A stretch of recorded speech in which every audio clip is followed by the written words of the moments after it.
সদাপ্রভুর সম্মান করো। তোমার ধন সম্পদ ও তোমার সমস্ত ফসলের অগ্রিমাংশ দিয়ে, তবেই তোমার গলাঘরগুলো শস্যে পরিপূর্ণ হয়ে যাবে ও ভাটিগুলি নতুন দ্রাক্ষারসে উপচে পড়বে। তোমার কাজের ভার সদাপ্রভুর হাতে সমর্পণ করো ও তিনি তোমার পরিকল্পনাগুলো সফল করবেন। সদাপ্রভুতে আনন্দ করো, তিনি তোমার মনের অভিলাষ পূর্ণ করবেন। তোমার চলার পথ সদাপ্রভুতে অর্পণ করো, তার উপর নির্ভর করো, আর তিনি এসব করবেন। যিনি আমাকে শক্তি দান করেন, তার মাধ্যমে আমি সব কিছুই করতে পারি। আমার ঈশ্বর খ্রিস্ট যিশুতে স্থিত তার গৌরবময় ধন অনুযায়ী তোমাদের সব প্রয়োজন পূর্ণরূপে মিটিয়ে দেবেন। তুমি আমার শিক্ষা ভুলে যেও না, কিন্তু তোমার হৃদয়ে আমার আদেশগুলি সঞ্চয় করে রাখো, কারণ সেগুলি তোমার আয়ু বহু বছর বাড়িয়ে তুলবে, তোমার জীবনে শান্তি ও সমৃদ্ধি নিয়ে আসবে। ভালোবাসা ও বিশ্বস্ততা যেন কখনো তোমাকে ত্যাগ করে না যায়, সেগুলি তোমার গলায় বেঁধে রাখো, সেগুলি তোমার হৃদয় ফলকে লিখে রাখো। তবেই তুমি ঈশ্বরের ও মানুষের দৃষ্টিতে অনুগ্রহ ও সুখ্যাতি লাভ করবে।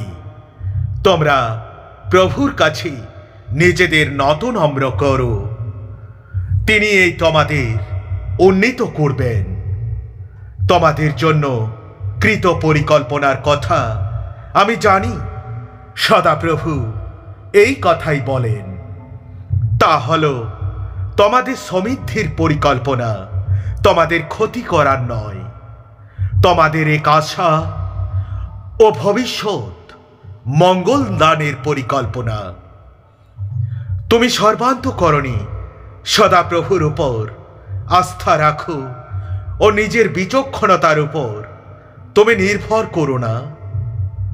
তোমার সমস্ত পথে তার বশ্যতা স্বীকার করো ও তিনি তোমার পথগুলি সোজা করে দেবেন। সদাপ্রভুর সম্মান করো তোমার ধন সম্পদ ও তোমার সমস্ত ফসলের অগ্রিমাংশ দিয়ে, তবেই তোমার গলাঘরগুলি শস্যে পরিপূর্ণ হয়ে যাবে ও ভাটাগুলি নতুন দ্রাক্ষারসে উপচে পড়বে। ভয় করো না, কারণ আমি তোমার সঙ্গে আছি। হতাশ হইও না, কারণ আমি তোমার ঈশ্বর। আমি তোমাকে শক্তি দেব ও তোমাকে সাহায্য করব। আমার ধর্মময় ডান হাত দিয়ে তোমাকে ধরে রাখবো।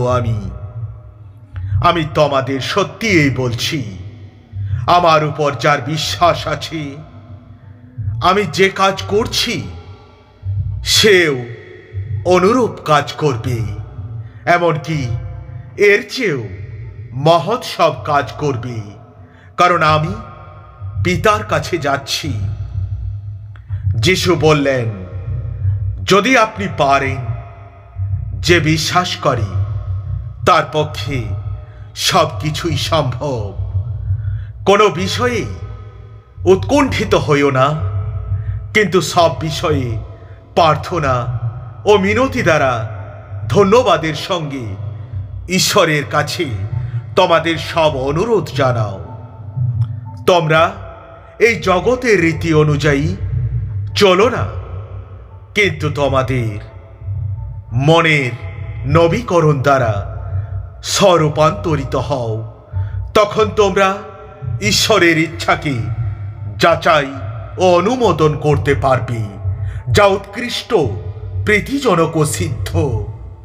কেউ যদি সমস্ত জগৎ লাভ করে ও তার নিজের প্রাণ হারায়, তাহলে তার কি মঙ্গল হবে? কিংবা কোনো মানুষ তার প্রাণের বিনিময়ে আর কি দিতে পারে? বিধানের এই পুস্তকের বাণী সব সময় তোমাদের ঠোঁটে বাজায় রাখো।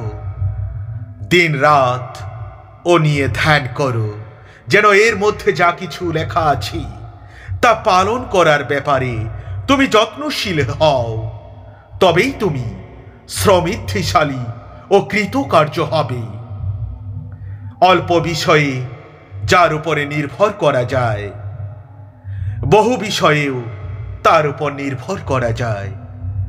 আবার অতি অল্প বিষয়ে যে অসৎ, বহু বিষয়েও সে অসৎ হবে।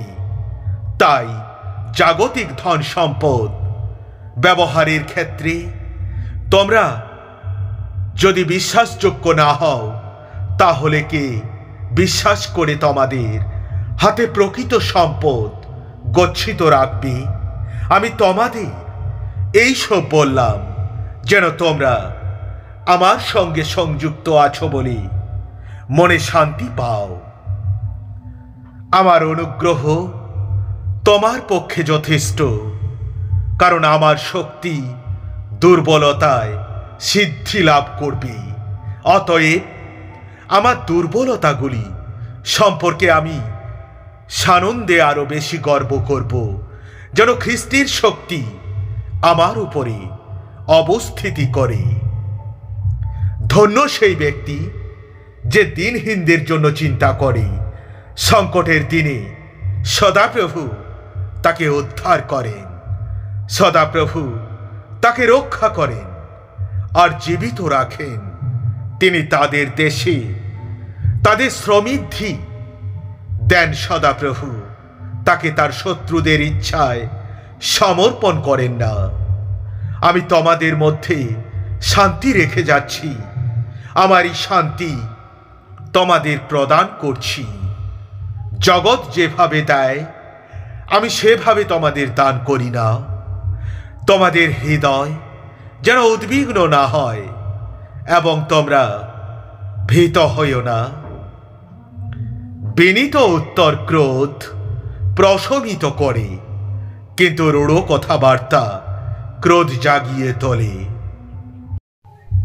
জ্ঞানবানদের জিভে জ্ঞান সভা পায়, কিন্তু মূর্খদের মুখ থেকে মূর্খতা প্রভাবিত হয়।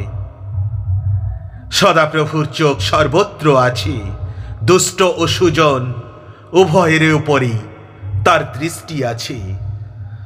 সদাপ্রভুতে নিজের ভার অর্পণ করো, আর তিনি তোমাকে বাঁচিয়ে রাখবেন। তিনি কখনো ধার্মিকদের বিচলিত হতে দেবেন না।